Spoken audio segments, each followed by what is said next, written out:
Selamat pagi, salam sahabat. Hari ini Selasa 23 Juni tahun 2026. Mari bersama kita merenungkan firman Tuhan dari 1 Samuel 2 ayat 27 sampai 36. 1 Samuel pasal 2 ayat 27 sampai 36. Demikianlah firman Tuhan. Seorang abdi Allah datang kepada Eli dan berkata kepadanya, "Beginilah firman Tuhan. Bukankah dengan nyata aku menyatakan diriku kepada nenek moyangmu, ketika mereka masih di Mesir dan takluk kepada keturunan Fir'aun? Dan aku telah memilihnya dari segala suku Israel menjadi imam bagiku, supaya ia mempersembahkan korban di atas mezbahku, membakar ukupan dan memakai baju efod di hadapanku. Kepada kaummu telah kuserahkan segala korban api-apian orang Israel. Mengapa engkau memandang dengan loba kepada korban sembelihanku dan korban sajianku, yang telah kuperintahkan, dan mengapa engkau menghormati anak-anakmu lebih daripadaku? Sambil kamu menggemukkan dirimu dengan bagian yang terbaik dari setiap korban sajian umatku Israel? Sebab itu demikianlah firman Tuhan, Allah Israel, sesungguhnya aku telah berjanji, keluargamu dan kaummu akan hidup di hadapanku selamanya. Tetapi sekarang demikianlah firman Tuhan, jauhlah hal itu daripadaku. Sebab siapa yang menghormati aku, akan kuhormati. Tetapi siapa yang menghina aku, akan dipandang rendah. Sesungguhnya akan datang waktunya, bahwa aku akan mematahkan tangan kekuatanmu dan tangan kekuatan kaummu, sehingga tidak ada seorang kakek dalam keluargamu. Maka engkau akan memandang dengan mata bermusuhan kepada segala kebaikan yang akan kulakukan kepada Israel, dan dalam keluargamu takkan ada seorang kakek untuk selamanya.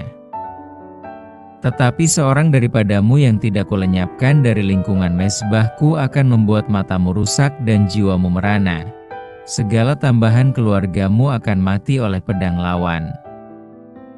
Inilah yang akan menjadi tanda bagimu, yakni apa yang akan terjadi kepada kedua anakmu itu, Hofni dan Pinehas.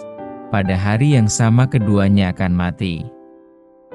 Dan aku akan mengangkat bagiku seorang imam kepercayaan, yang berlaku sesuai dengan hatiku dan jiwaku, dan aku akan membangunkan baginya keturunan yang teguh setia, sehingga ia selalu hidup di hadapan orang yang kuurapi. Kemudian siapa yang masih tinggal hidup dari keturunanmu akan datang sujud menyembah kepadanya meminta sekeping uang perak atau sepotong roti, dan akan berkata, tempatkanlah kiranya aku dalam salah satu golongan imam itu, supaya aku dapat makan sekerat roti. Akibat pembiaran. Ketika terjadi pelanggaran yang merendahkan Tuhan di dalam gereja, apa yang seharusnya dilakukan pendeta dan jemaat yang lain? Seorang abdi Allah menyampaikan firman Tuhan bahwa Eli telah melupakan perbuatan Tuhan, memandang rendah kurban, dan lebih menghormati anak-anaknya daripada Tuhan, di 27-29. Maka Tuhan akan menghukum Eli dan keluarganya, juga menghukum Hofni dan Pinehas dengan kematian, ayat 30-34. Sebagai gantinya, Tuhan akan mengangkat seorang imam yang setia, yang perbuatannya sesuai dengan hatinya dan jiwanya, juga membangun baginya keturunan yang setia. Sisa keturunan Eli akan sujud kepadanya supaya mereka mendapatkan makanan, di 35-36. Hal ini menjadi peringatan bagi kita bahwa kita tidak sepatutnya membiarkan siapa saja yang terbukti memandang rendah Tuhan dan melanggar kekudusan ibadah kepadanya. Pelanggaran seserius itu sekalipun dilakukan oleh keluarga sendiri dengan alasan apapun, seperti melindungi perasaan mereka atau menjaga nama baik keluarga, tidak boleh dibiarkan sampai berlarut-larut. Jika demikian, itu berarti kita lebih menghormati keluarga yang adalah sesama manusia daripada Tuhan yang adalah penebus dan pemelihara kita. Sikap seperti itu jelas tidak berkenan di hadapan Tuhan. Kita mungkin dapat meneruskan posisi pelayan kita di gereja, tapi kita tidak akan dapat menjalankan tugas pelayanan kita sebagaimana mestinya. Hak istimewa rohani menurut Robert Burgon bukan hanya hak permanen bila tidak disertai kesetiaan. Tuhan bisa saja mencabut hak pelayanan kita dan memberikannya kepada orang lain yang berkenan baginya. Kalau selama ini kita seperti itu, datanglah kepada Tuhan dan mohon pengampunannya. Dengarkanlah peringatan Tuhan dan jadilah pelayannya yang setia. Ketika kita diberikan hak istimewa, jalanilah segala tugas kita seperti kehendak dan perintahnya.